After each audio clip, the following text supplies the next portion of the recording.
Alors que le printemps est de retour, accompagné d'une météo nettement plus clémente qu'il y a 12 mois, la saison 2014 des anciens arquebusiers de Visé a réellement pris son envol ce deuxième week-end de mai avec l'ouverture du tir.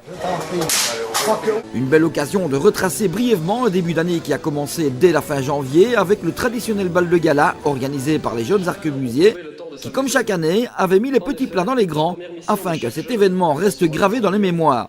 Au son de l'excellente formation Christian Pastor and Friends, les convives ont festoyé allègrement après bien entendu le traditionnel défilé de la compagnie en grande tenue.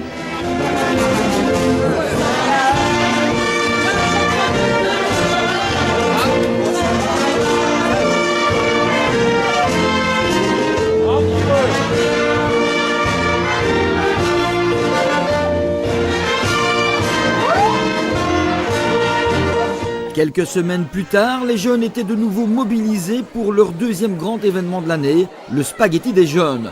Une organisation dans laquelle même les compagnes se sont investies, en s'improvisant tantôt cuisinières, tantôt serveuses. Et au final, ce fut une soirée à son tour couronnée de succès, qui s'est conclue sur des rythmes endiablés qui n'ont pas manqué d'enflammer la salle.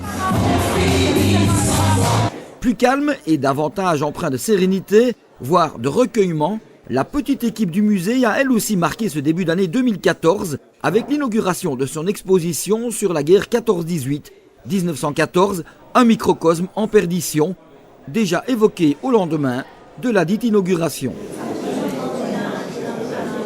Ce fut pourtant d'abord une autre équipe, celle du Papegay, magazine de la Gilde, qui avait marqué les esprits en organisant un week-end de projection de vieux films sur Visé. Organisées dans le cadre des 40 ans du Papegay, ces séances replongeaient déjà les nombreux spectateurs dans l'ambiance du cinéma qui occupait cette même salle de la Renaissance jusqu'à la fin des années 70. Et puis la qualité de documents rassemblés, majoritairement issus de la famille Galère, ont ébahi une assemblée qui en redemande. Affaire à suivre.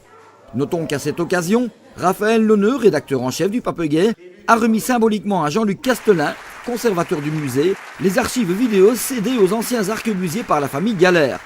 Dans les jours qui ont suivi, le comité décidait de baptiser la cinémathèque ainsi enrichie du nom de Pierre Galère. De projection, il en fut aussi question avec celle donnée par Mark Wagelmans. Une excellente représentation toutefois très différente, car elle avait pour vocation de retracer l'histoire de la ville de Visé à travers les temps. Donnée à bureau fermé, son succès exigea une séance supplémentaire. Autre célébration sur le thème des souvenirs, le concert donné par la Royal Harmonie Saint-Martin de Fouron le samedi 17 mai, toujours à la Renaissance, 1914, la Grande Guerre en musique. Là aussi, ce fut une célébration de très grande qualité et largement appréciée par l'Assemblée. Et dans l'arrivée à cette fameuse ouverture de la saison de tir 2014, avec toujours le barbecue proposé à cette occasion, les tireurs du jour ont pu inaugurer un stand à nouveau revu et amélioré, tout en s'adonnant à un concours exceptionnel remporté par Raphaël Lonneux avec 34 points, un joli score. Ironie de l'histoire, le rédacteur en chef du Papegay a remporté le prix précisément offert par le Papegay.